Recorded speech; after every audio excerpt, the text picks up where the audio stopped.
Bienvenue chez rayonrando.com, je vais vous présenter le sac à dos Stratos 50 de Osprey.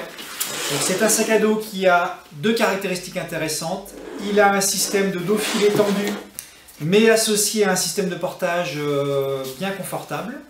Et le deuxième point, c'est que c'est un sac qui est relativement léger et qui a malgré tout un équipement très complet en termes de rangement. Donc premier point, on est sur un dos filet tendu très efficace puisqu'on est sur un dos tendu qui va du haut du dos jusqu'aux fesses, contrairement à pas mal de sacs à dos. Même à ce niveau-là, on a un écart qui se fait entre le dos et le porteur, donc ça reste respirant du haut en bas.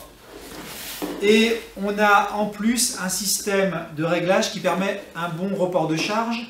En particulier, les bretelles sont réglables en hauteur par un système de velcro, ce qui est plutôt rare sur les dos tendus. En général, les bretelles sont fixes.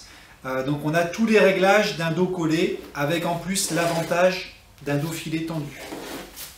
Donc au portage, on a un report de charge qui est efficace sur les hanches.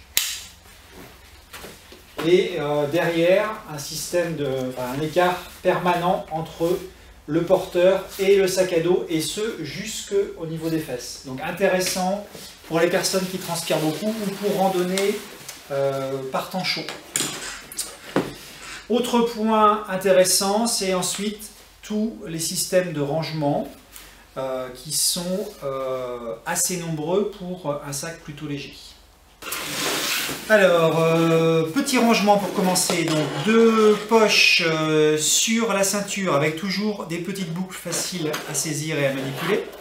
A noter qu'on a un porte-bâton sur le devant, donc on met le bâton ici et ici, ça permet de le fixer à l'avant et donc de pouvoir le mettre et l'enlever sans poser son sac. Élément intéressant. Sur le côté, une poche filée, une de chaque côté. On peut glisser une gourde par le dessus. Je peux aussi la glisser sur le côté pour pouvoir y accéder en marchant sans avoir à déposer mon sac.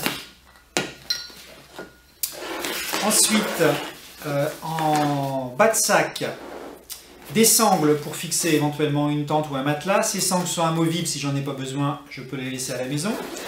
Petite poche en dessous qui contient la housse de pluie, donc qui est amovible également.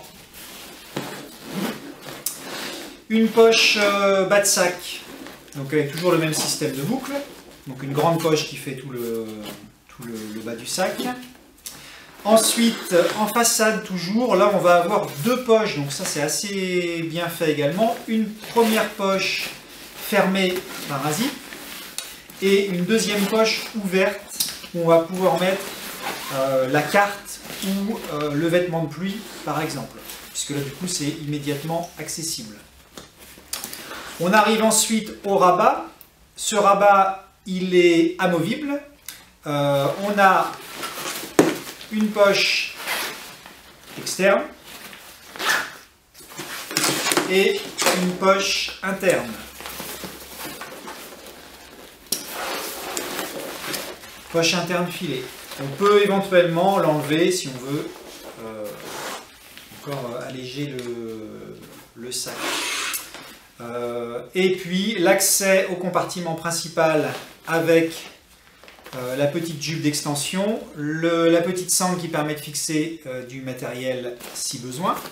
Donc, système de serrage ici. Sachant qu'on a l'accès par le haut, mais on a également un accès sur le côté.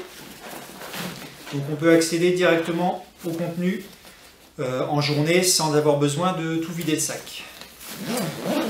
Donc voilà pourquoi je vous disais que ce sac était vraiment bien équipé par rapport à son poids qui est relativement léger.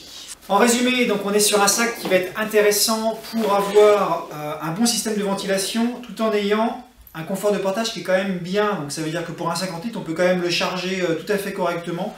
On va garder un bon confort de portage tout en ayant la ventilation d'un système de dos filet tendu. Et puis donc, tous ces systèmes de rangement que je viens de vous présenter qui permettent de le rendre très polyvalent. Vous le retrouvez sur rayonrando.com. Il existe également en version 36 litres et c'est un 36 litres plutôt généreux en termes de volume.